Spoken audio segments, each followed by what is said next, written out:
शैलेंद्र जी, हाँ जी। थोड़ा सा एक हमके गाना सिखाइए। किम प्रयोजनम। क्योंकि हमारे पति बोलते हैं ना हाँ। कि मैं गायक हूँ, तुम गाती गाना नहीं गाती हो, अच्छा। तो इसीलिए मैंने सोचा था कि आपसे कुछ सीख लें। ठीक ठीक ठीक ठीक।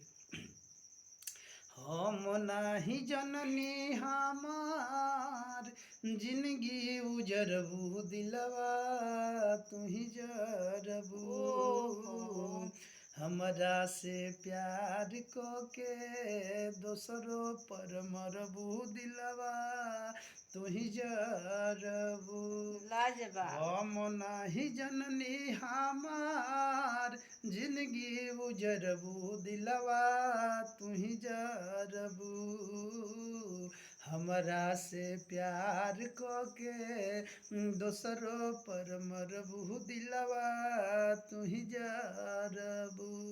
तो तू बोला वेरी गुड, वेरी गुड। तू बोला तबे ना सीखबू। बोला हमरा से बात प्यार करके अधवे हम नाही जननी हमार। जिंदगी उजड़ब दिलवा तू ही जरब। हमरा से प्यार करके दोसरा पमरब दिलवा तू ही जरब। Very good very good. आगे सुना अंतरा।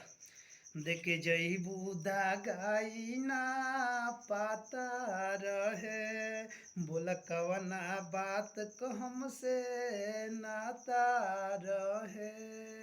देख जइब दागाई ना पाता रहे, बोल कौना बात के हमसे पाका रहे। अरे मन के मोहलिया के दर्द से भरबू दिलवा तू ही जरबू।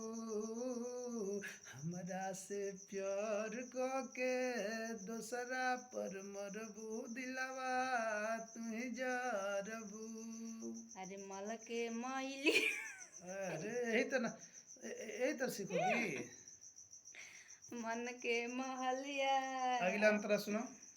ओहो दिनवा आई पछतैबू ए जान फेरू शैलेंद्र के ना पैबू ए जान। ब्यास के याद में लोरवा अखिया से ढरबू दिलवा तू ही जरबू। ब्यास के याद में लोरवा अखिया से ढरबू दिलवा तू ही जरबू। हमरा से प्यार को के दोसरा पर मरबू दिलवा तू ही जरबू। कैसा लगल? बहुत सुंदर, बहुत सुंदर। जाके अपना पति के सुना दे। ठीक है, वेरी गुड। Very good.